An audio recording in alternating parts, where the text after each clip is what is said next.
And when it comes to property, well, you've got tax benefits to claim if you buy property taking a home loan. So keep that in mind, and therefore a home loan is almost critical. Even if you've got huge amount of savings in your bank, do take a loan and make sure you avail of those tax benefits. We've got Amar Bell, Business Head, Home Loans, Construction Finance and Affordable Housing, Reliance Home Finance, with us from the Mumbai studio to take all our home loan questions today. Amar, thanks very much and welcome. Let's kick off the segment. We've got Shefali on the phone line with us. Shefali, hi. How can we help you? Hi, Shefali here. So I'm looking forward to buy a property, and my understanding with home loans is very minimal, like as in how EMI starts in case I'm investing in a pre-launch property, or where the possessions are after 2-3 years.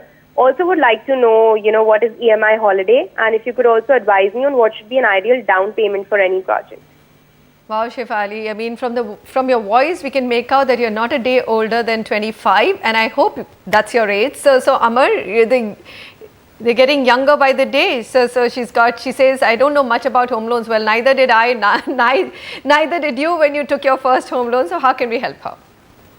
No, it's a great question, Manisha, and you're right, but sounding her questions, it looks like she knows a lot of things.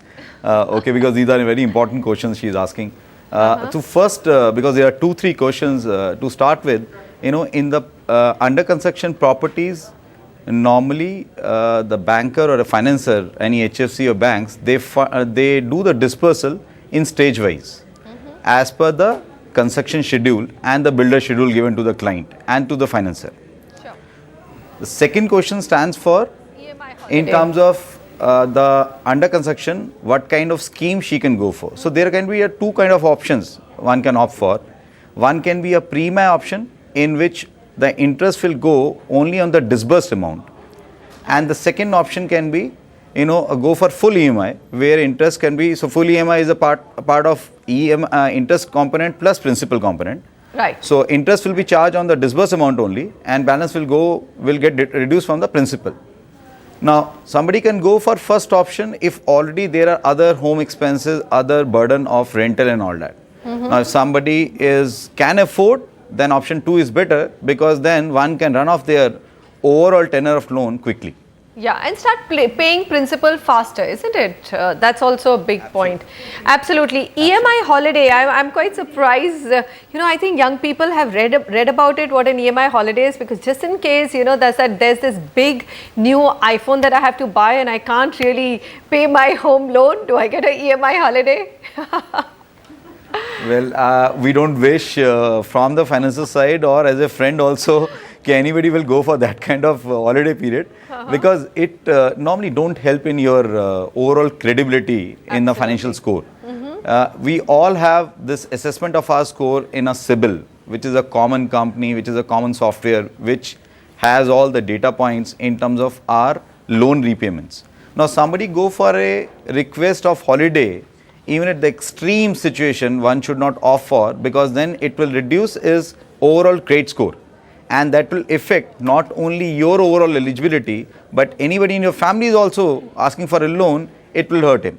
Right. So rather than going for holiday EMI, one can go for a moratorium kind of period, where you can request your financer, boss, this is a bad time going on, either in service or business.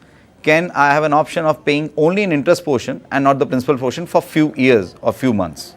Right. Okay. Finally, I think let's take a last question, where she wants to know what would be the ideal down payment for any project. Well, what I'm assuming is she wants to know what should she pay from her pocket and how much home loan should she avail. And there are actually specifications laid out for how much home loan can she get, isn't it? Absolutely. You're absolutely right. In terms of normally the financiers, banks and HFCs go for 75 to 80% of overall dispersal. So there is a client OCR of 10 to own contribution is 10 to 20%. Now how it goes on, less than 30 lakh loan, as per the rule, banks can lend up to 90% off loan. So anything between 30 to 75, banks go for a loan to value ratio of 80%. And if it is more than 75 lakh loan, it will be restricted to 75% of the market value of the loan amount. Fair enough. I think we have to quickly move on to the next question. This one took up a lot of time. Surendra Mishra says, I've shortlisted Pratik Style Home in Noida. The unit will cost me 95 lakh plus registration.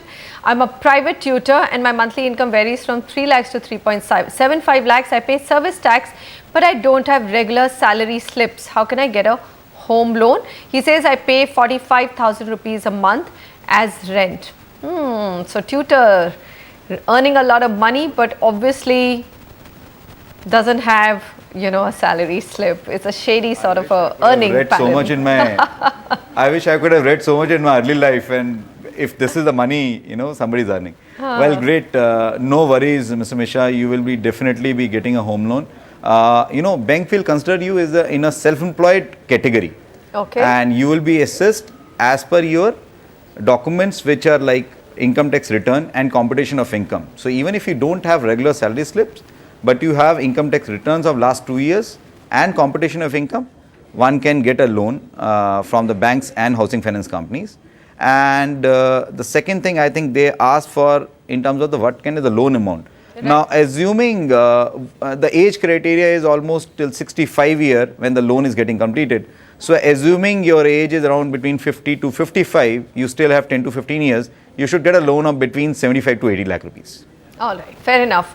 Mansher Gill says, I have a home loan with State Bank of Patiala. My outstanding is 75 lakhs. My EMI is 1 lakh. Will I benefit if I opt for a home loan saver scheme? First of all, I just wanted to know whether a lot of banks offer this. This is a 2-in-1 account, isn't it? You're absolutely right, Manisha. This is home credit or home saver. There are different scheme names have been given, but the working is same. Few banks and institutions, HFCs, are offering this. Well, how the calculation goes, in this, the institutions opens one of the current account which will be linked with the home loan account, and client will be charged interest on the net amount, that is your home loan outstanding minus the balance which you are maintaining in the current account.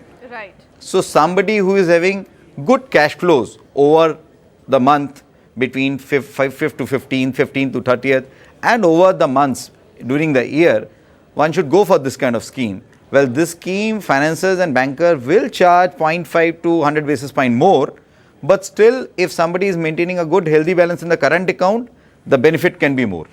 Absolutely. So it really works for salaried people who do tend to, invest at a certain point, salary comes in and the float remains for a while. Amar Bell, thank you very much for taking all of your questions today on home loans. Thank you, Manisha. Pleasure.